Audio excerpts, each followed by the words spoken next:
Namaste, dear friends.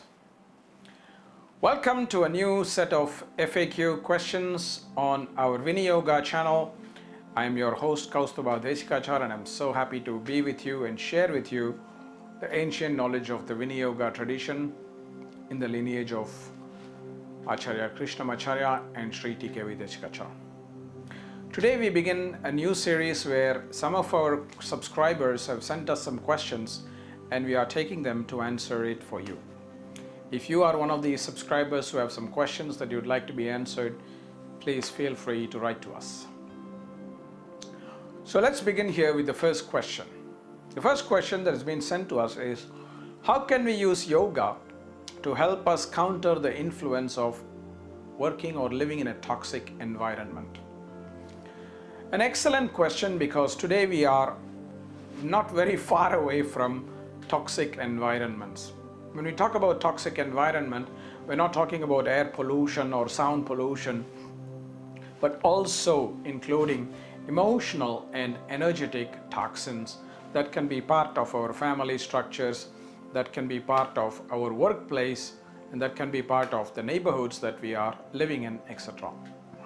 Now, some of us may be privileged enough to be able to change these circumstances and go away, but some of us, many of us, may not have that luxury to have those options with us. So what can we learn from yoga to help us deal with these toxic environments so that we protect ourselves? How can we counter these influences of these toxic environments?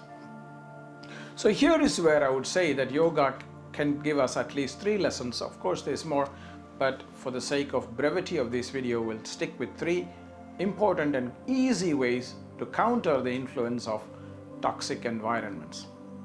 The first thing I would like to suggest to you is try to regulate breathing and movement together.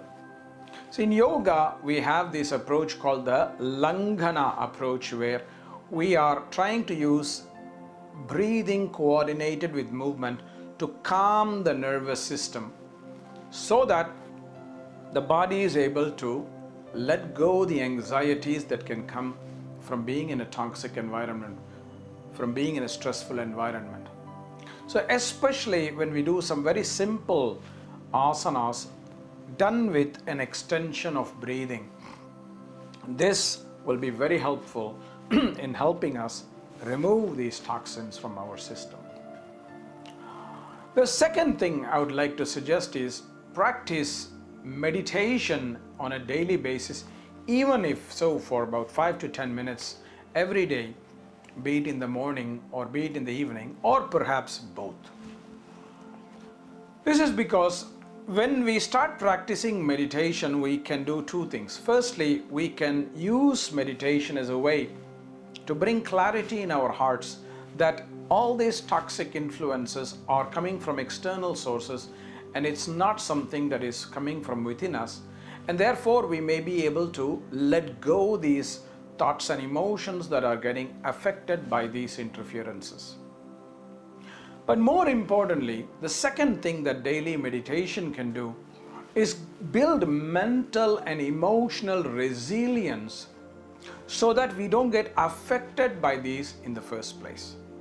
And that would be even better if we are not affected by it, but rather we just are able to filter it out as though it is an external influence and just keep it outside rather than take it inside. So if you can practice a few minutes of meditation very first thing in the morning and probably the very last thing before you go to bed, this would be a very good way to build this emotional and mental resilience to protect yourself. And the last method I want to suggest, which is my personal favorite, is the use of mantra and chanting as a daily practice. You see, ancient mantras have very good sacred vibrations that create certain vibrations in our body that acts like a cleanser of these toxic emotions and feelings that get stuck in our system. So it's almost like a vacuum cleaner which vibrates and sucks out all the toxins from the floor, right? In the same way, when we use mantra as a practice, a daily practice, What it does is it creates certain sacred vibrations in our body that creates some imbalances in the structure, so that the toxins that get stuck get loosened and are let go, either through our breath or through our digestive system or through even our meditative practices, and sometimes even through sleep and dreams. This has been my own personal experience, and this is something that I would recommend strongly to everybody, the practice of simple mantras on a daily basis. So try these 3 approaches and let me know how it works for you. And if you have some other methods that you use, please feel free to share through your comments below, and spread this message across your friends and other social media circles, so that many more people can benefit from our challenging times that we are living in today.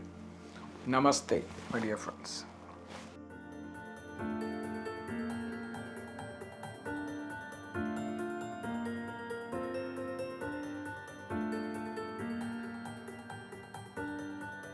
Namaste friends, I am Kausthub Desikachar of the Viniyoga tradition, and I'm very glad that you have come this far in the video.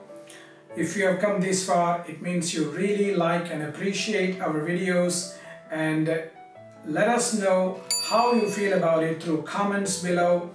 Let us also know that you appreciate it by giving us a thumbs up and also clicking the notification icon, so that we will be inspired to produce more free and valuable content like this, and we let the community grow. So please subscribe to us, so that the algorithms pick our videos in a much better manner.